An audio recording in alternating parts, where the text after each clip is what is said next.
sommes encore au Mondial des Jeux Loto-Québec et aujourd'hui, on a décidé de faire un spécial mythes et légendes urbaines concernant les jeux de société. Est-ce que les festivaliers du Mondial des Jeux vont être capables de démystifier le mythe de la réalité? Premier mythe, la première version du jeu Destin comportait une case suicide. Mythe ou réalité? Ah non, ça c'est pas vrai, c'est un mythe. Il me semble que j'ai joué à la première version, j'ai jamais vu de suicide là-dedans. C'est un petit peu dark. Ça a l'air bizarre, un jeu basé sur une ligne de vie avec suicide.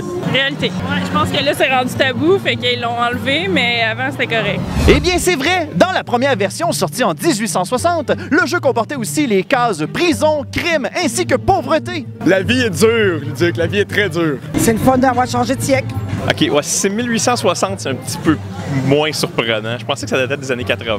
Au Monopoly, la case stationnement gratuit te permet de ramasser tout l'argent accumulé au centre de la planche. Mythe ou réalité? Moi, je dirais un mythe. Ça, c'est une règle maison, ça, qui est très populaire, mais c'est une règle maison. C'est pas dans le livre de règles. Je l'ai fait vraiment souvent, puis à un moment donné, quelqu'un me dit « Hey, c'est pas vrai, c'est pas dans les vraies règles. » Puis on avait regardé, il me semble que c'est pas une vraie règle. Ben, ça fait très longtemps que j'ai pas joué, mais il me semble que c'était ça.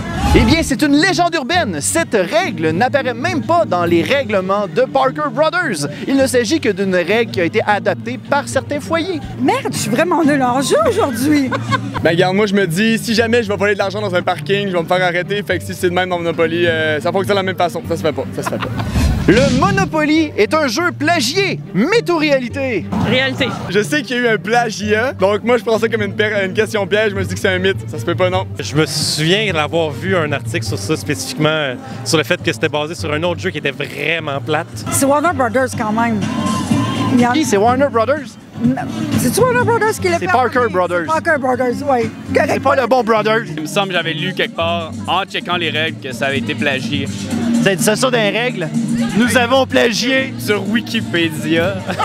Eh bien, c'est malheureusement vrai. Malgré le fait que le jeu est sorti en 1935, il a copié le jeu Lancelot Game, créé par Elizabeth Magie en 1904. On apprend plein de choses avec un gars avec une perruque. Oui. Tu parles de vieux jeux. Tu me faire sentir encore plus vieille que je le suis? C'est pas si vieux que ça, le Monopoly. Faire de l'argent sur le dos des autres, c'est comme tout à fait dans l'esprit du Monopoly. Qui eût cru qu'un moustachu pouvait mentir? Moi, je croyais pas. C'est ça ton jeu plate? Oui. On va juste montrer un exemple de la planche juste là. Maudit que ça a l'air plate. Dans les armes de la première version de Clou, il y avait une bombe. Mythe ou réalité? Donc, dans une maison, on pouvait rentrer une bombe pour tuer quelqu'un. Moi, je pense qu'ils sont assez fous pour le faire, c'est vrai. Mythe. Mythe. Je pourrais dire réalité. Ça fait partie d'un arme de crime que ça pourrait être réaliste, oui. Est-ce qu'une bombe, ça aurait fait exploser plus qu'une pièce? C'est plus des armes plus classiques, tu sais, en général dans Clou, tu sais, c'est plus ce que tu trouves dans une maison. Fait que je trouverais ça bizarre, une bombe. Eh bien, c'est vrai. Dans la version de 1943, il y avait aussi la hache, la seringue, ainsi que le poison. Oh, OK, une seringue. C'est une bonne vieille seringue.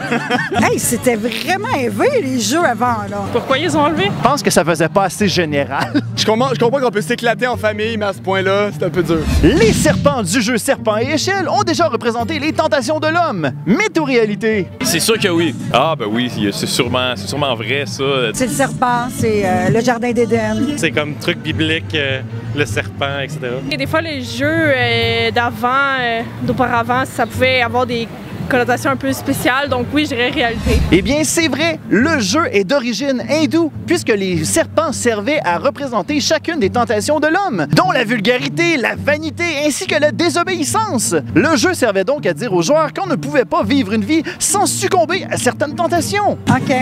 Cool. Wow, ça cache d'autres affaires quand on joue, finalement. C'est plus profond que ce que je me serais attendu du serpent à échelle.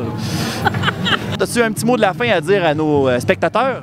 Les jeux société, c'est vraiment cool. C'est pas juste pour les nerds. Je suis vraiment nulle dans l'histoire des jeux, il va falloir que je m'y mette. Mais venez au Mondial des Jeux, par contre. Ça, c'est cool. Merci beaucoup. Pour ne pas manquer les prochaines capsules au Mondial des Jeux, n'hésite pas à nous suivre sur Facebook et à t'abonner sur la chaîne YouTube de Luduc. À plus tard!